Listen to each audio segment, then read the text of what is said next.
Right news details. ఇవాళ AP cabinet భేటీ జరగనుంది. ఉదయం 10:30 సెక్రటేరియట్లో సీఎం చంద్రబాబు అధ్యక్షతన మంత్రివర్గ సమావేశం కానుంది.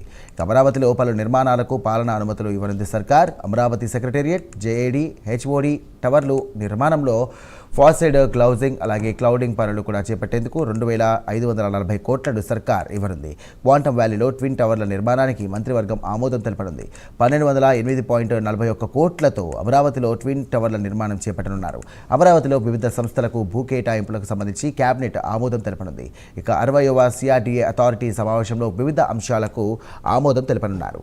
ఏపీ శాసనసభ భవనంలో వివిధ సివిల్ స్ట్రక్చర్స్ పనులకు గాను 798 కోట్లను వ్యయం చేసేందుకు కూడా కేబినెట్ అనుమతి ఇవ్వనుంది. రైట్, ఇదే అంశానికి సంబంధించి మరిన్ని డీటెయిల్స్ అందించడానికి ఫోన్ ద్వారా మా కరెస్పాండెంట్ శ్రీహరి సిద్ధంగా ఉన్నారు. శ్రీహరి.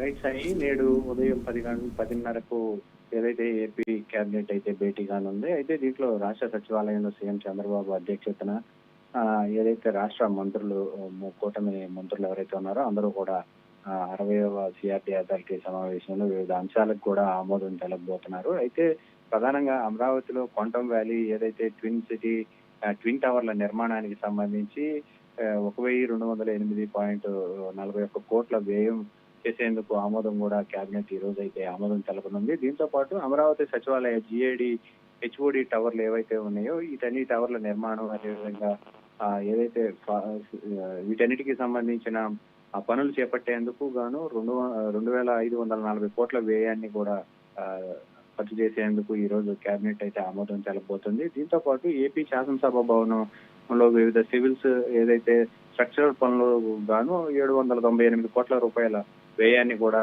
అనుమతి ఇచ్చేందుకు కేబినెట్ ఆమోదం తెలుపుతుంది. దీంతో పాటు ఏదైతే ఎల్పిఎస్ జోన్లు 11లో ఏవైతే ఉన్నాయో రోడ్లు, డ్రైన్లు, నీటి సరఫరా, మురుగునీటికి సంబంధించి పారుదల ఇవన్నీ ఏవైతే ఉన్నాయో వాటన్నిటికీ మౌలిక సదుపాయాలను చేపట్టేందుకు ఆమోదం తెలపబోతుంది. దీంతో పాటు రాజధానిలో ఏదైతే 220 kV లైన్ రూటింగ్ ఏదైతే ఉందో ఆ రూటింగ్ కి సంబంధించి కూడా ఈ రోజు అనుమతి ఇవ్వనుంది. అదేవిధంగా 2వ దశ ఎల్పిఎస్ ఏదైతే ఉందో గ్రామాల్లో రైతులకు యాన్యుటీ పెన్షన్ మంజూరు కోసం నిబంధనలను మార్పు చేసేందుకు కూడా ఆమోదం తెలపబోతుంది. అంటే గతంలో 5,000 పెన్షన్లు ఏవైతే ఇస్తున్నారో వాటన్నిటిని కూడా కొంత మార్పులు చేర్పులు చేసేందుకు రాష్ట్ర ప్రభుత్వం భావిస్తుంది. దీంతో పాటు మెట్ట భూములు ఎకరాకు 40,000 చొప్పున, జరీ భూములు 60,000 కౌలు ఏవైతే ఉన్నాయో అవి కూడా పెంపుకు ఈ కేబినెట్ లో అయితే ఆమోదం తెలపబోతుంది. అలాగే ప్రతి ఏటా ఏదైతే మెట్ట భూములకు 3,000 చొప్పున, జరీ భూములకు 5,000 చొప్పున ఈ 10 ఏళ్ల పాటు పెంచేందుకు ఆమోదం తెలిపిందో దాన్ని కూడా ఈ రోజు అయితే కేబినెట్ ఆమోదం తెలుపుతుంది. దాంతో పాటు రాజధానిలో వివిధ సంస్థల భూములకు సంబంధించిన కేటాయింపులు మంత్రివర్గ